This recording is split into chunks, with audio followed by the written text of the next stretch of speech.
Deyir bir ağanın bir ferması var imiş. Bu fermada inek, koyun, toyuq yaşayırmışlar. Bir de sıçan bunlarla birgə fermada yaşayırmış. Bunların bir-birinə dəyib dolaşacağı yox, mehriban şəraitdə yaşayırmışlar.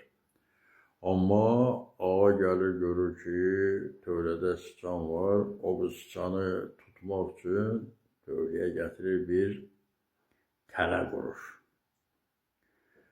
Bu tələni görən sıçan gəlir qoyuna da deyir, toyuğa da deyir, inəyə də deyir ki, bəs ev sahibi gətirib burada tələ qurub məni tutmaq üçün. Bəs biz neyniyək?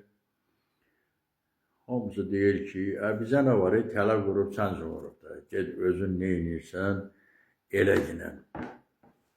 O gün bunlar buna baş qulaq asmırlar. Belə olur ki, təsadüfən tələyə bir ilan düşür.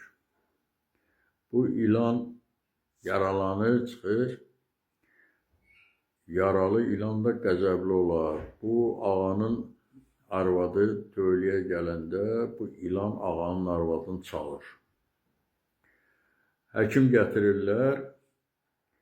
Həkim baxır arvada, deyir ki, buna toyuq bilyonu vermək lazımdır. Bəli, toyuğu tutub kəsirlər, bilyon eləyirlər, verirlər arvada.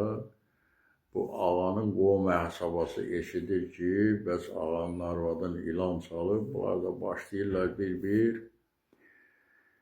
Ağanın arvadın xəstədir, ona dəymək üçün. Görürlər ki, bu qonaqlarını yola salmaq üçün qoyunu da tutub kəsirlər, bu gələn qonaqları yola vermək üçün. Biraz keçir, ağanın arvadı ölür. Məclisi də yola vermək üçün tutub bu inəyi kəsirlər. Bu inəklə də arvadın ehsanını yola verirlər, amma sıçan o deşikdən elə baxır. Deyir, sizə vaxtında dedim də, bəs burada tələ qurublar bizim üçün, bəs biz fikirləşək görək bunu neyniyək. İndi qardaşlar, cəmiyyətdə baş verən proseslərə, mənfi xüsusiyyətlərə hamı birgə münasibət göstərməlidir, etirazını bildirməlidir. Bəzi adamlar yanında baş verən hadisələrə, mənfi hadisələrə heç öz münasibətini bildirmir. Deyir, əşi, mənə dəymir ki, qonşuma dəyir də, mənə hələ heç bir xətər yetəri yoxdur. Buna görə vecinə almır. Elə hərə başını salıb aşağı özü üçün yaşayır. Yadda saxlamaq lazımdır ki, o ailədə, o cəmiyyətdə, həyatda baş verən proseslərə birgə münasibət, birgə təsir yoxdursa, o ailə heç vaxtı firavan və xoşbəxt yaşaya bilməyəcək.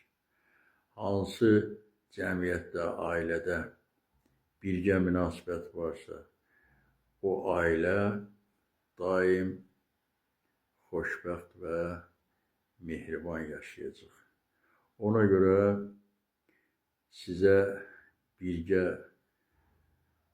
olmağı arzu edirəm. Sağ olun, diqqətinizə görə.